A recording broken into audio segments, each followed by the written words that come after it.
तो hello guys, स्वागत है आप सभी का जीडी स्क्रिप्ट के एक और नई वीडियो में। ये होने वाला है हमारा 15th वीडियो जीडी स्क्रिप्ट का। और आज हम लोग बात करने वाले हैं जीडी स्क्रिप्ट में स्कोप के लेवल्स की। स्कोप के लेवल्स का बेसिक मतलब ये है कि जैसे आपने कोई वेरिएबल कहीं पे डिफाइन किया, उसको एक वैल्यू असाइन कर दी, फिर आपने उस वेरिएबल को कहाँ तक मतलब किस फंक्शन के अंदर यूज़ कर सकते हो, कहाँ तक उसे यूज़ कर सकते हो, मतलब एक लास्ट लिमिट रहती है ना, उसके बाद वो ना अनडिफाइंड रहता है। तो ना उसी चीज़ को हम स्कोप बोलते हैं। बहुत ईजी कंसेप्ट है, आपको बहुत आसानी से समझ में आ जाएगा। जीडी स्क्रिप्ट में बेसिकली ना 4 लेवल होते हैं स्कोप के। पहला लेवल होता है ग्लोबल स्कोप, दूसरा होता है क्लास स्कोप और तीसरा होता है फंक्शन स्कोप, और जो लास्ट होता है वो होता है ब्लॉक स्कोप।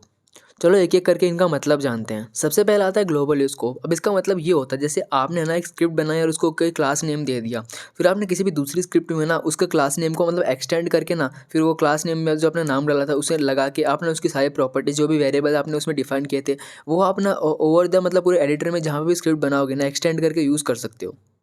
सेकंड जो स्कोप आता है वो है क्लास स्कोप। अब इसमें बेसिकली क्या मतलब होता है कि आप किसी स्क्रिप्ट में टॉप पे ना एक्सटेंड के जस्ट नीचे जो कुछ भी डिफाइन करोगे, जो भी वेरिएबल है ना, जहाँ जैसे यहाँ पे डिफाइन कर रखे हैं, तो ये ना उसी क्लास में आप किसी भी फंक्शन में, किसी भी इफ स्टेटमेंट में, किसी भी ब्लॉक में यूज़ कर सकते हो आप उसे। तो इसी स्कोप को ना क्लास स्कोप बोलते हैं। नेक्स्ट आता है फंक्शन स्कोप। भाई नाम से क्लियर हो रहा है, इसमें क्या होता है कि आप किसी वेरिएबल को किसी फंक्शन के अंदर अगर डिफाइन कर रहे हो ना, VAR उसका नाम लगा के इक्वल टू करके उसे कोई वैल्यू असाइन करते हो, तब क्या करते हो आप उसकी वैल्यू ना उसी फंक्शन के अंदर एक्सेस कर सकते हो, यूज़ कर सकते हो, और उसी फंक्शन के अंदर उस वेरिएबल को चेंज कर सकते हो। ठीक है, उससे बाहर अगर आप करने की कोशिश करोगे तो बाहर के लिए ना वो एक अनडिफाइंड रहेगा, मतलब कि ऐसा रहेगा जैसे कि वो ना डिफाइन ही नहीं हुआ कभी।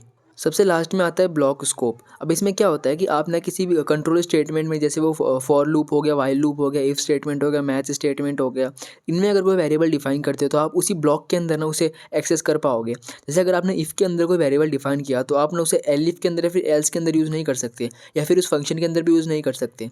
ठीक है, तो ये होता है। उम्मीद है आप लोग को चारों स्कोप समझ में आ गए। बहुत ही आसान है, अगर आप कोड करते हो तो आपको ये पहले से पता होंगे। बस हमने एक डेफिनेशन दे दी है इन चीज़ों को।